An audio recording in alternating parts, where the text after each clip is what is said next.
الحمد للہ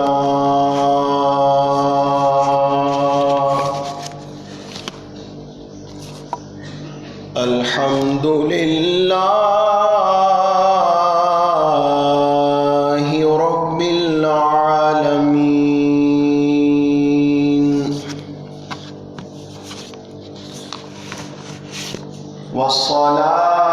والصلاة والسلام على سید الانبیاء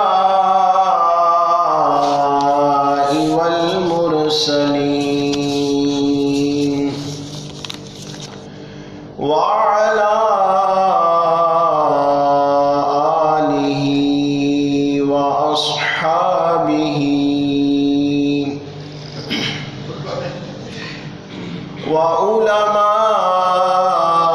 وعلماء ملتہ وأولیاء امتہ اجمعین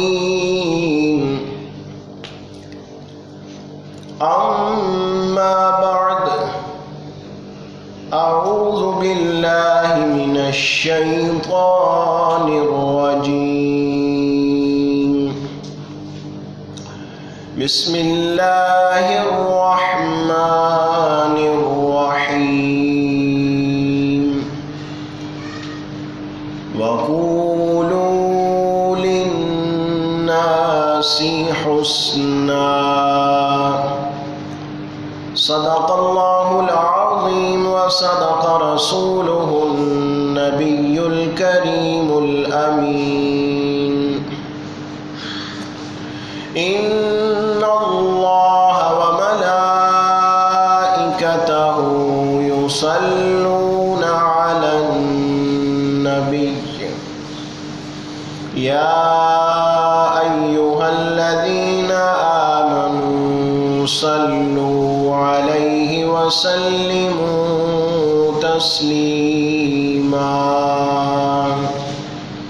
درود پاک بآواز بلند الصلاة والسلام علیک یا سیدی یا رسول اللہ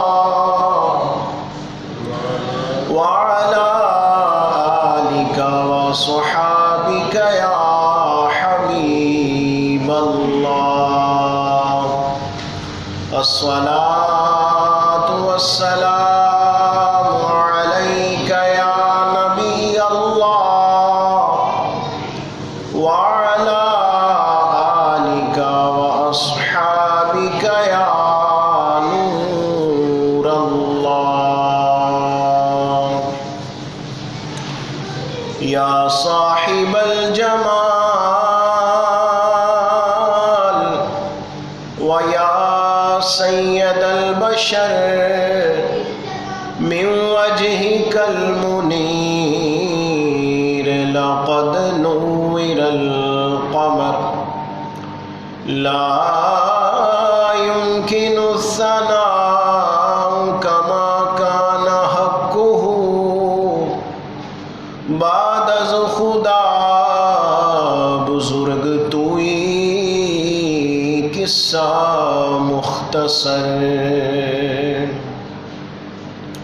مولاي صل وسلم دائما ابدا على حبيبك خير الخلق كلهم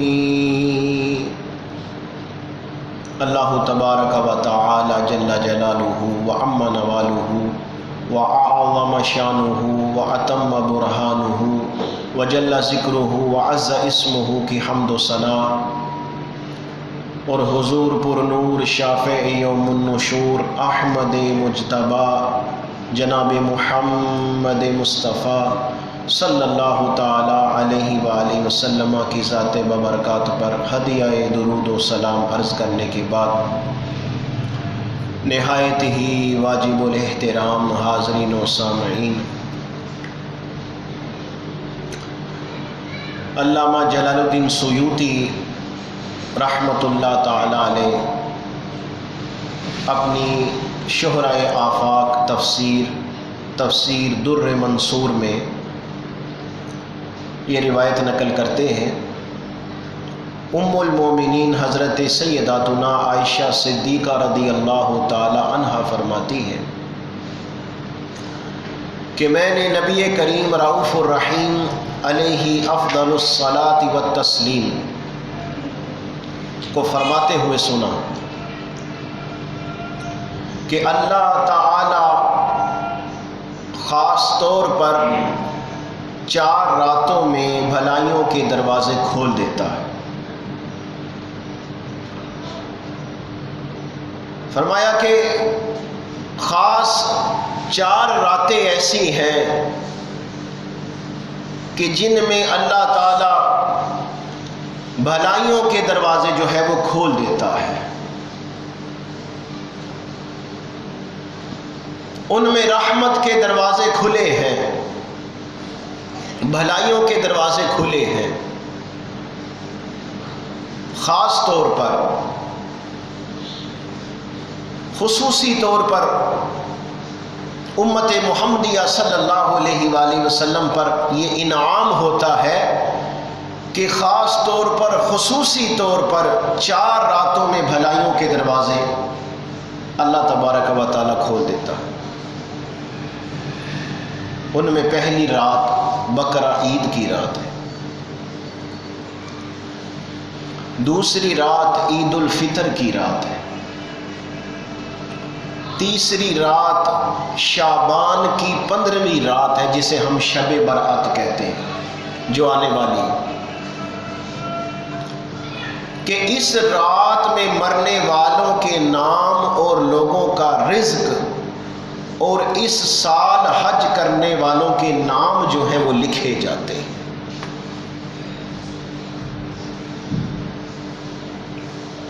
اور چوتھی عرفہ کی رات، یعنی 8 اور 9 ذوالحجہ کی درمیانی رات اذان فجر تک۔ تو حضرات محترم، 15 شعبان المعظم کی رات جسے ہم شب برأت کہتے ہیں، کتنی نازک رات ہے، نہ جانے کس کی قسمت میں کیا لکھ دیا جائے، اور بعض اوقات بندہ غفلت میں پڑا رہ جاتا ہے اور اس کے بارے میں کچھ کا کچھ ہو چکا ہوتا ہے۔ غنیت الطالبین میں یہ مذکور ہے کہ بہت سے کفن دھل کر تیار رکھے ہوتے، مگر کفن پہننے والے بازاروں میں گھوم پھر رہے ہوتے ہیں۔ کافی لوگ ایسے ہوتے ہیں کہ ان کی قبریں کھدی ہوئی تیار ہوتی ہیں، مگر ان میں دفن ہونے والے خوشیوں میں مست ہوتے ہیں۔ بعض لوگ ہنس رہے ہوتے ہیں حالانکہ ان کی موت کا وقت قریب آ چکا ہوتا ہے۔ کئی مکانات کی تعمیرات کا کام پورا ہو گیا ہوتا ہے، مگر ساتھ ہی ان کے مالکان کی زندگی کا وقت بھی پورا ہو چکا ہوتا ہے۔ تو گویا کہ اس رات میں نازک فیصلے ہوتے ہیں۔ یہ رات شب برأت ہے۔ آگاہ اپنی موت سے کوئی بشر نہیں، آگاہ اپنی موت سے کوئی بشر نہیں، ساما 100 برس کا ہے پل کی خبر نہیں۔ یہ رات میں نازک فیصلے ہوتے ہیں اور انسان کو، بندہ مومن کو اللہ تبارک و تعالیٰ کی بارگاہ میں ڈرتے رہنا چاہیے، اپنے گناہوں پر اشک ندامت بہاتے رہنا چاہیے، اپنے گناہوں پر رو رو کر اللہ تبارک و تعالیٰ کے حضور معافی مانگتے رہنا چاہیے۔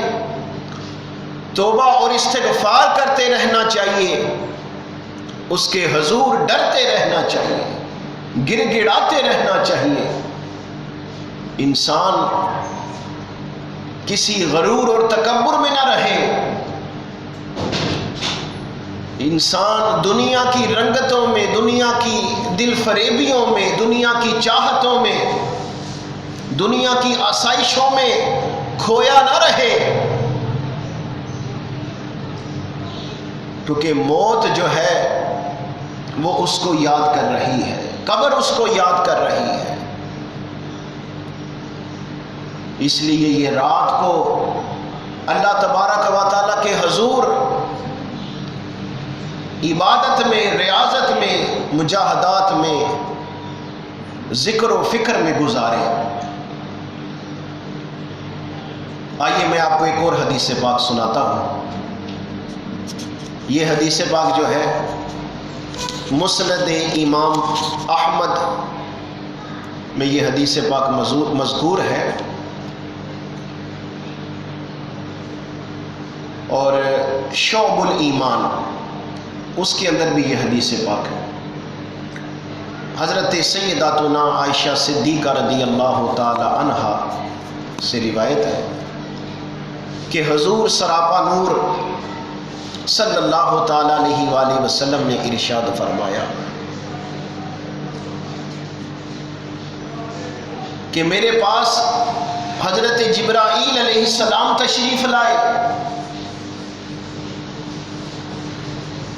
جبرائیل امین علیہ السلام حضور کے پاس تشریف لائے صلی اللہ علیہ وآلہ وسلم،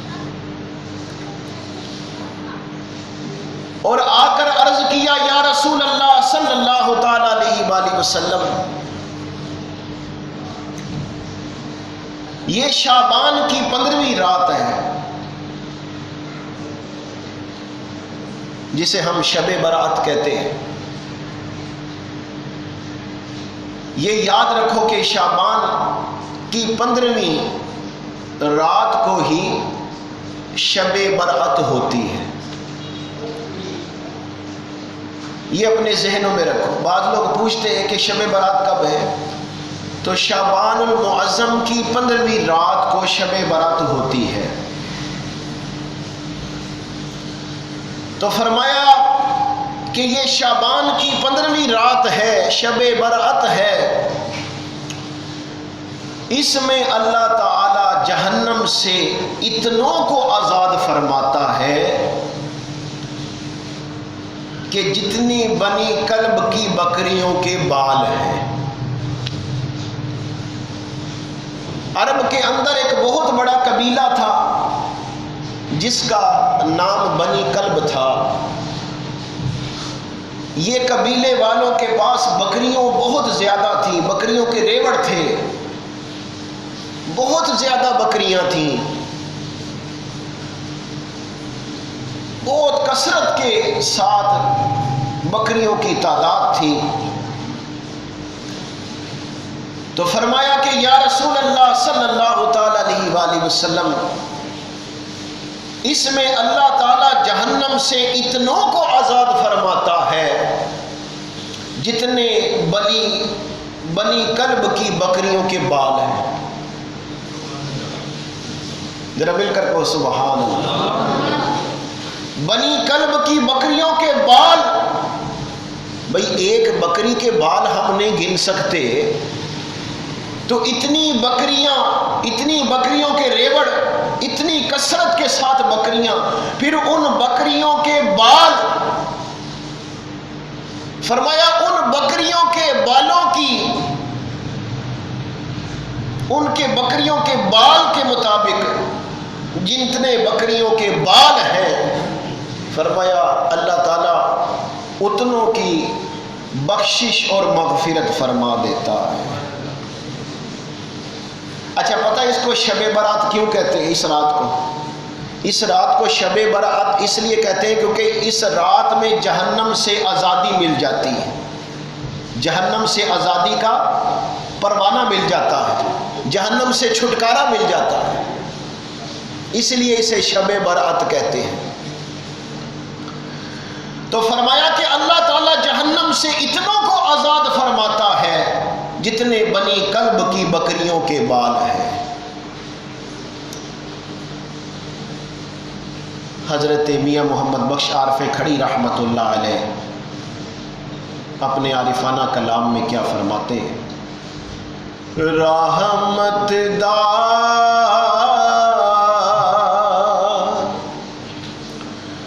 دریا الہی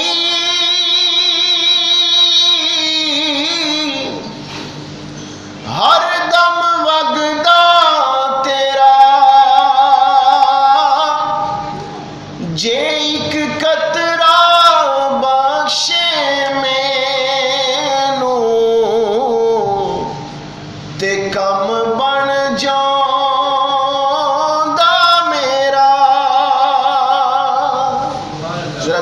سبحان اللہ۔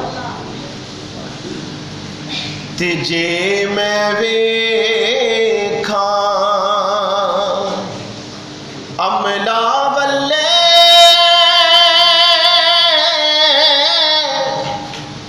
تے کچھ نہیں میرے پلے،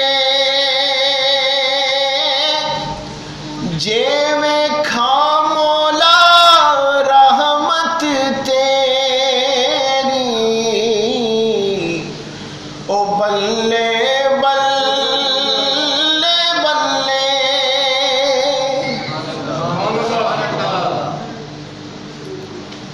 تو فرمایا کہ اللہ تعالی جہنم سے اتنوں کو آزاد فرماتا ہے جتنے بنی کلب کی بکریوں کے بال ہیں۔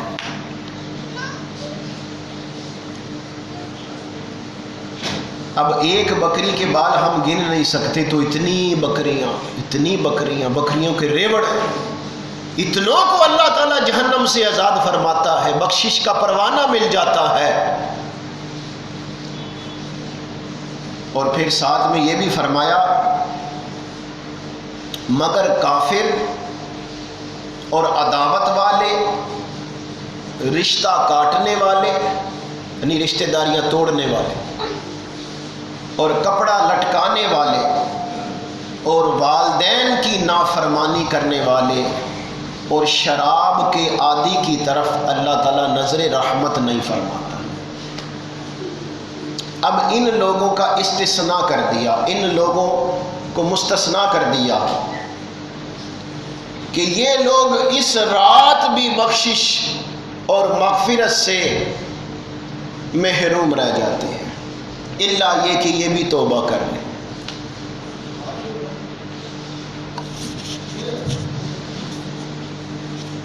اور اس حدیث پاک میں وضاحت کرتا چلوں کہ جو کپڑا لٹکانے والوں کا جو بیان ہے تو اس سے مراد وہ لوگ ہیں جو تکبر کے ساتھ ٹخنوں کے نیچے تہبند یا پجامہ وغیرہ لٹکاتے ہیں، تکبر کے ساتھ، اس سے مراد وہ لوگ ہیں۔